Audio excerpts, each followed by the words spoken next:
Good morning. Welcome to the United States Sports Academy and our weekly sports talk program. Today we're going to talk about the NBA playoffs, and we may even mention the fact that they announced the most valuable player in the league yesterday. Playoffs? but before we get started, I wanted to once again thank Coach Steve Kittrell for joining us last week. It truly was an honor to have one of the legendary baseball coaches of all time on our show. And Sarah, our producer, you can't see because she's behind the camera, making sure we all do what we're supposed to do. Dr. Simmermacher, who's sitting on my right, our chair of sports coaching, and myself all went to the game on Saturday. And a wonderful ceremony before the game for Coach Kittrell. What, about 100 ex-players there? 200 ex-players there. It was That's a true testament. the true testament to him, and you could tell by the words that were said by Luis Gonzalez and Eddie Stanky's son and others that were part of the ceremony that he's just a beloved man on the University of South Alabama campus. And we want to thank Coach once again for coming and joining us. And the only bad thing was they lost. Yeah, They didn't play Coach Kittrell baseball. they didn't play very well at all. Left fielder dropped a routine fly ball. The second baseman inherited Steve Sax disease all of a sudden and couldn't throw the ball 20 feet. Well, one ball he threw 20 feet to third base was also 20 feet off the ground when it went over third base. Anyway, wonderful ceremony for Coach Kittrell, and we thank him for joining us last week. Okay, today we're going to talk about the NBA playoffs. We're a little more than halfway through the conference semifinals, which is the second round of the playoffs, and we really only have two series going on right now. In the East, the Cavs have already made it to the finals. They're only the third team to go 8-0. No, I'm sorry. LeBron James is the third player to go 8-0 twice in the playoffs. The other two were James Worthy and Magic Johnson, who are on the same team, and so they're sitting there. They actually have 9 days off before the Eastern Conference Finals start, and they'll be playing the winner of either Miami or Toronto, which is probably the most interesting series so far, as they're tied at 2-2, and with Game 5 tonight. And they were throwing all the statistics out there. The team that wins Game 5 in a best of 7 series wins like 82% of the championship. So we'll see what happens with that. The game is in Toronto. Toronto has the home court for games. It's basically best 2 out of 3, and 2 of the games are in Toronto, and one's in Miami. Out west, we have Golden State. They'll probably wrap things up tonight. They have a 3-1 lead over Portland Trailblazers, and they're at home tonight, where they only lost 2 games. You hope they wrap it up tonight. You hope they wrap it up tonight. I use the word probably. It would certainly be beneficial to Steph Curry and rest in his knee to have a few days off. And I think, if the truth be told, I think that the Warriors will be rooting for San Antonio tomorrow night, hoping they go to a Game 7, which would give a little bit more rest. And that's the other semifinal in the West is Oklahoma City and San Antonio. And I think a lot of people were surprised last night when Oklahoma City beat San Antonio, because actually, if you look back at it, that's the second game in a row that they beat San Antonio in San Antonio, because they won Game 2 and now Game 5. And I'm not really surprised. The surprising thing of it was they were up 13 with significant time left, and then all of a sudden you see guys like Kawhi Leonard is not the one who's getting the ball and making the shots. Tony Parker took some bad shots. Green took some bad shots. And then the Thunder, they just worked it out. Westbrook started out bad, but he was just, like he always is. He's 100 miles an hour. Mm-hmm. He's totally into it. Then a couple of key shots. Grant hits a 3. He hits a 3. They're in the game, and that's it. Yeah. And there was a couple plays at the end of the game where like there was the one was the shot clock violation. Yeah. And the guy shot an air ball, and everybody kind of just stopped because they thought they were going to call it a shot clock violation. But the referees let him play on because the ball went straight to the Thunder player, and he ended up with a dunk on the other end because everybody else kind of paused for a second. Well, and everybody was talking about that there should have been a shot clock. No, it's not a shot clock violation because he had possession of the ball and play still continues. That's why they let it go. Yeah. And that's on San Antonio for not knowing that. And that's what Popovich said. We have to be in the game every second that we're out here playing. And even when Parker took a bad shot on that one, he's like, he knows better. He had the possession beforehand and had an opportunity for a wide open 15-footer, wouldn't take it. Yeah, that's when they had the shot clock violation. Yeah, He had a wide open shot for some reason, passed the ball, and they never got a shot off. I don't think some people are even more than surprised. They're shocked that San Antonio is behind in this series. But I think anytime you're playing a team that has arguably two of the best 5 players in the world, in Kevin Durant and Russell Westbrook, it's not that big of an upset for Oklahoma City to win. In fact, they've played twice in the past in the playoffs during this group of players, and Oklahoma City won in 6 games one time, and San Antonio won in 6 games the other time. So Oklahoma City has them at home tomorrow night, and we'll see what happens. Well, if San Antonio goes back to their bread and butter, Aldridge and Kawhi Leonard, I think it can be a different game. Once the Thunder has taken them out, especially in the end of the game, that's where it gets really interesting, because I haven't seen the reverse where they've been able to take out Westbrook or Durant in the games that they've ended up winning. And that's what's going to be the key, is if they can counter, act what's going on the Thunder side, I think they've got a great chance. But it was like, where was Aldridge? I mean, come on. Yeah, Billy Donovan was getting a lot of credit from the experts last night and this morning for playing the 2 big guys at the same time. He hadn't done that very much all year. Cantor and Steve Adams. Steven Adams. Yeah, Steven Adams. Steven Adams is a golfer. Yeah. Steven Adams. But yeah, he played both them guys together, and they made some key plays. And Adams just plays. He's on it. Yeah. If that ball's in the air, he's after it. And he's like a tall Russell Westbrook without talent. He's full speed ahead, full speed ahead all the time. But when he has to make that move, like there was one yesterday where he got the out of bounds pass, the inbound pass, and both San Antonio defenders gave him clear path to the basket, and boom, one dribble, and boom, he was there. Yeah. And that really sparked it too. So, I mean, he's playing some great basketball. There was also a play near the end of the game where he got the ball along the baseline, and they only had like 2 seconds on the shot clock. Yep. And the other guys kind of looked for the shooters, and he dumped it. So, yeah, those 2 big guys together were a definite difference in last night's game. So let's talk a little bit about let's assume, and I think it's a safe assumption, that Golden State is going to be Houston. It's going to be Portland tonight in Game 5, which will be the second straight series that ended in 5 games. And they only lost 2 games at home all year, so they have a pretty good home court advantage there. Plus, let's face it, they're better than Portland. Portland. In fact, in the first round, Portland was the only upset. Mm-hmm. And they were 5 over 4 seeds. So that's not really that big of an upset. So in the West, we have 1, 2, 3, and 5. In the East, we have 1, 2, 3, and 4. So let's assume for a second that Portland loses tonight to Golden State, puts Golden State in the finals. Who do you guys like in the series between San Antonio and OKC? I like OKC. I can go either way, but I like OKC. And the reason that I like them right now is because, like I said last night, at the end of the game, the games that Oklahoma has won, they've really had that fire, and they're out after it. They're playing 60 minutes. I mean, they're just gung ho. And if San Antonio turns it around and gets that fire, it makes it a much more competitive series. And I think we might see some overtime and go from there. But I just like the Oklahoma Thunder. It's actually only 48 minutes. Well, 48 minutes. Excuse me. Yeah. Well, I think that Oklahoma City better win tonight or the next tomorrow night when they play. Because if it goes back to San Antonio, it goes back to what you were saying about Golden State. Right. I believe San Antonio has only lost a couple games on their home floor. And OKC's done it twice.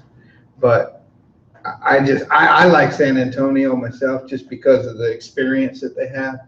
And I think Popovich is probably one of the best coaches out there. I'm gonna root for San Antonio tomorrow night because I think 2 of the greatest words in sports are Game 7. Mhm. And when you have Game 7, that's what it's all about. You know, you got we had 2 of them in the first round in the East playoffs. So it's not looking like we may have any Game 7s this time around. Although we got the East, we've got Miami and Toronto at 2-2. And again, they're in a best 2 out of 3 scenario with 2 of the games being in Toronto and 1 of them being in Miami.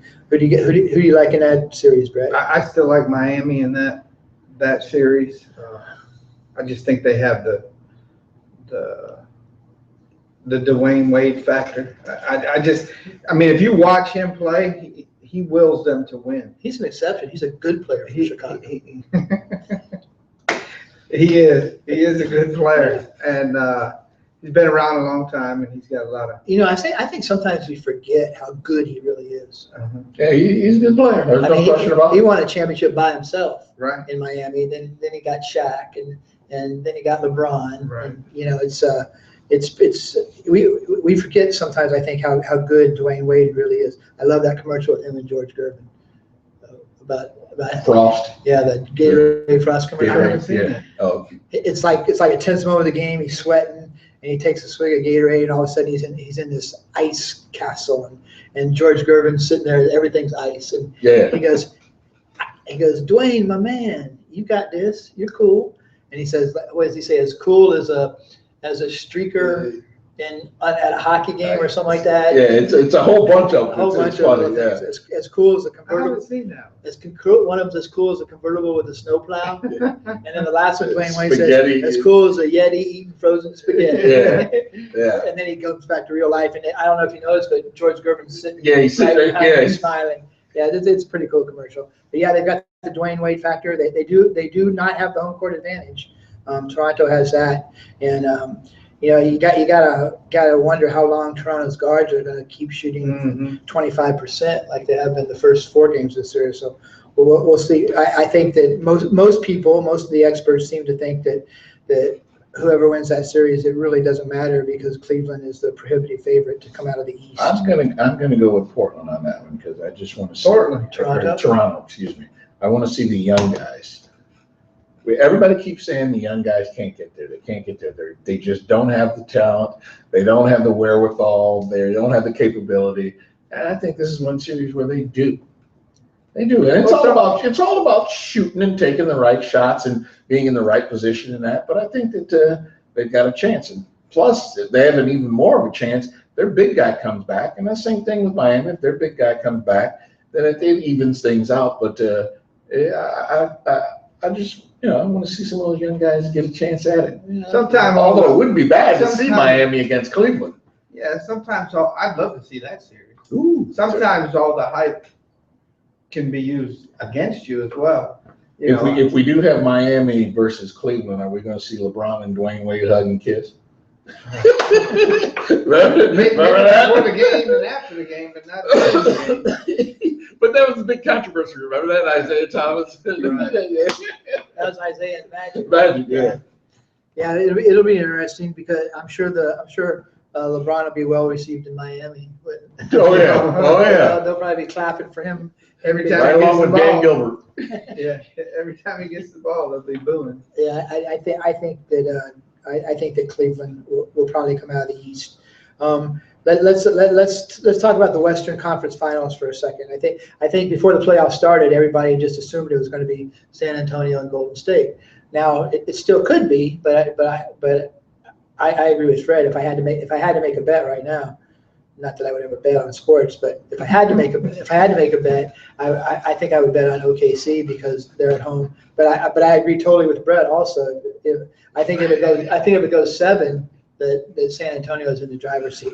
So let's assume for You're a second. not running for political office, so you don't have to. This is where we need Dr. Spratt up here to get the experts' opinion. Yes, that's right. So if it's OKC, Golden State, who do you guys like? OKC and Golden State.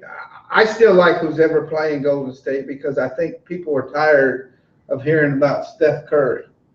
I think that's going to come down and be a factor if OKC, they're going to try to shut him down.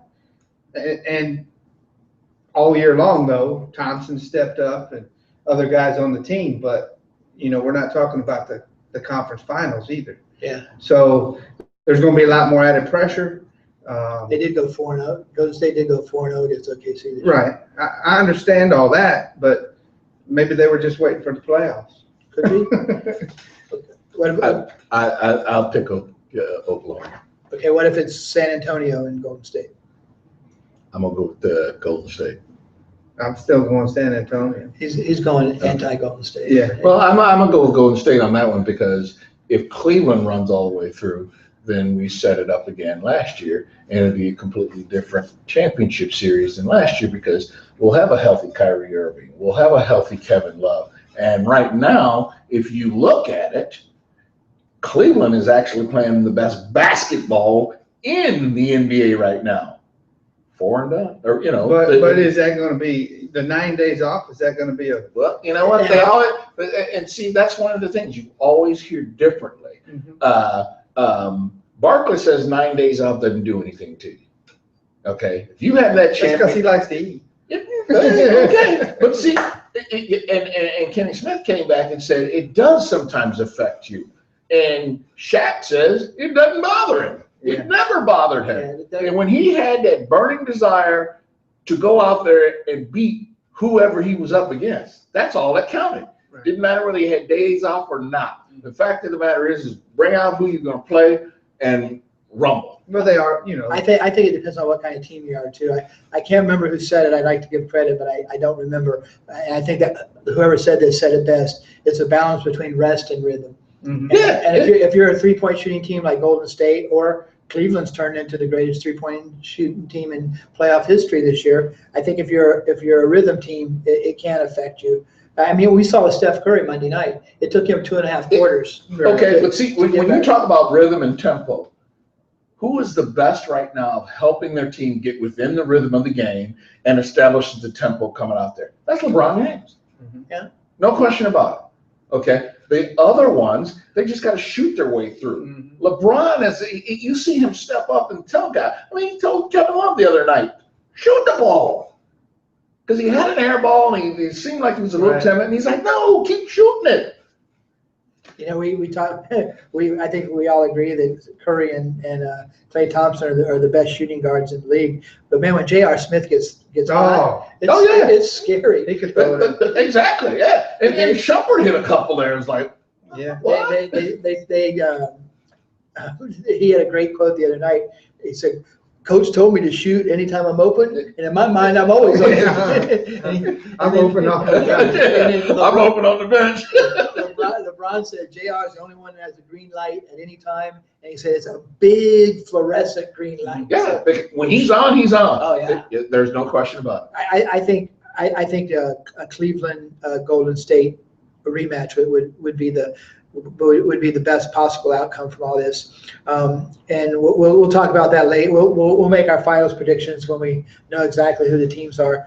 We only got a couple minutes left, so Steph Curry yesterday became the first player in NBA history to be a unanimous selection for most valuable player. Previously, LeBron had come 1 vote short, and Shaq had come one vote short.